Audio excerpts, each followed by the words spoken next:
What kind of man treats his wife like a subordinate? Why did I stay so long? And why did he act like he didn't care once I finally left? This is the story of a superiority-driven husband, a silent divorce, and the truth I discovered when I finally chose myself. Stay with me, because what I learned after the silence was more painful than the marriage itself. I used to believe that marriage was about partnership, love, and building a life together where both people felt safe, heard, and respected. But that dream began to crack the very moment I realized that my husband didn't see me as an equal. From the beginning, there were small signs, things I brushed off, ignored, or made excuses for, like the way he always had to have the final word, the way he corrected me in public with a smirk, or the way he would make comments about how I was lucky to have someone like him. At first, I chalked it up to confidence, maybe even charm. I thought, maybe he just wants to lead. Maybe he feels responsible for me. But what I didn't realize was that he didn't see me as his wife, he saw me as someone beneath him. Less intelligent. Less capable. Less worthy. And over time, that mindset poisoned everything between us. He earned more than me, and he never let me forget it. Every time I spoke about my work, my interests, my ideas, he'd smile politely but always bring the conversation back to himself. He acted like my accomplishments were cute little hobbies, not real achievements.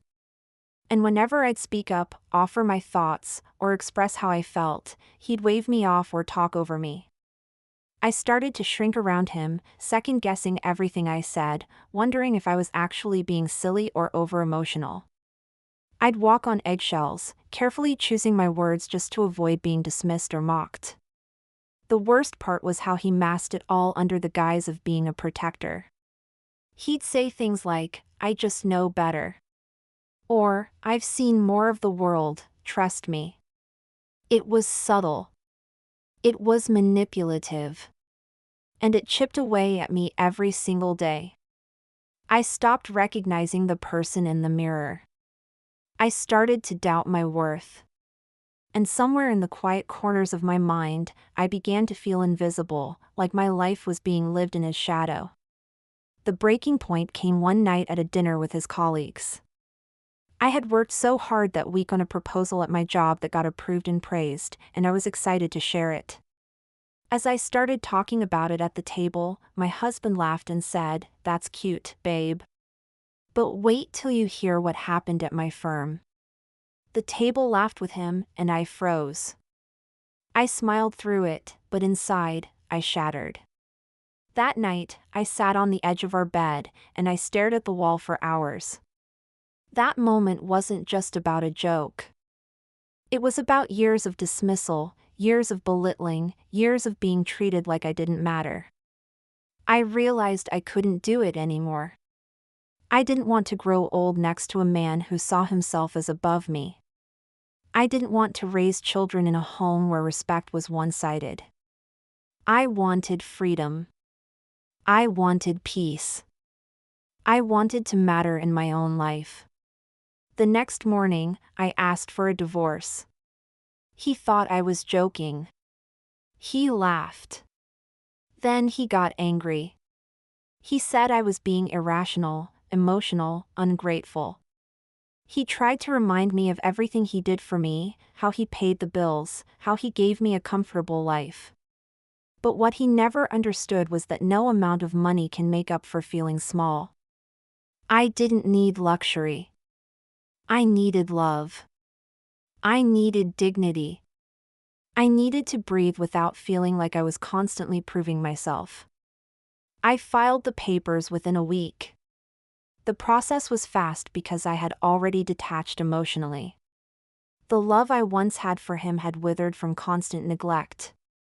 And when it was done, when the divorce was final, I expected some closure, some emotion, maybe even anger or sadness from him. But instead, I got silence. Complete, cold silence.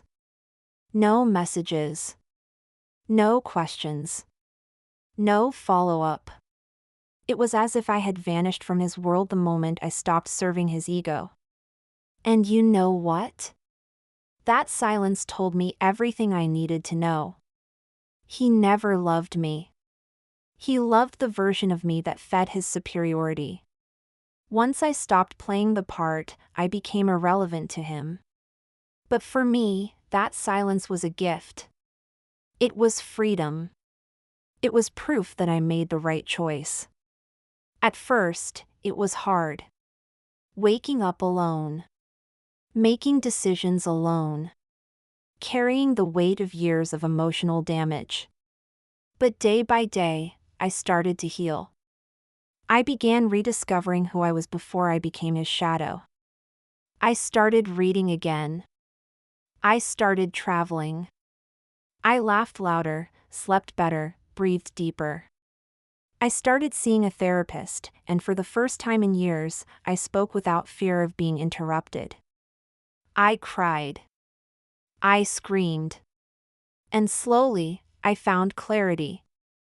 I realized I wasn't weak for staying as long as I did.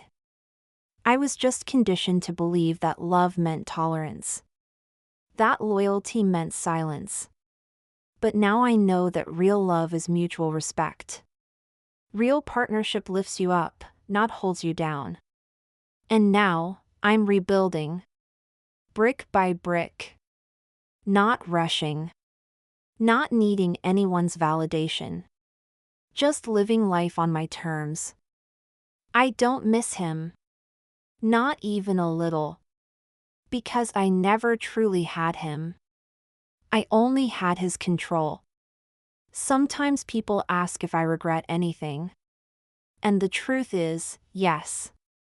I regret not leaving sooner. I regret all the times I silenced myself to keep the peace. I regret shrinking to fit into the version of a wife he wanted. But I don't regret the divorce. I don't regret waking up. I don't regret choosing myself. If you're in a relationship where you feel unseen, unheard, unworthy, listen to that voice inside you. The one whispering that you deserve better. Don't wait for it to scream. Don't let years pass while you slowly lose yourself. You don't have to justify your worth to anyone. You don't need to earn basic respect. If someone makes you feel like you're constantly not enough, they're not your person. Love shouldn't feel like a competition. It shouldn't feel like a lecture. It should feel like home. I walked away from a man who thought he was above me, and in doing so, I rose above everything he ever used to keep me small. And now, I'm living in the light of my own truth. And that, to me, is the definition of freedom. Thank you for watching until the end, that alone means a lot. But if this story made you feel something, then don't stop here. I've shared even more powerful moments from real life, stories of betrayal, strength, and the courage to walk away when enough is enough. The next video waiting for you is just as real, just as raw, and even more eye-opening.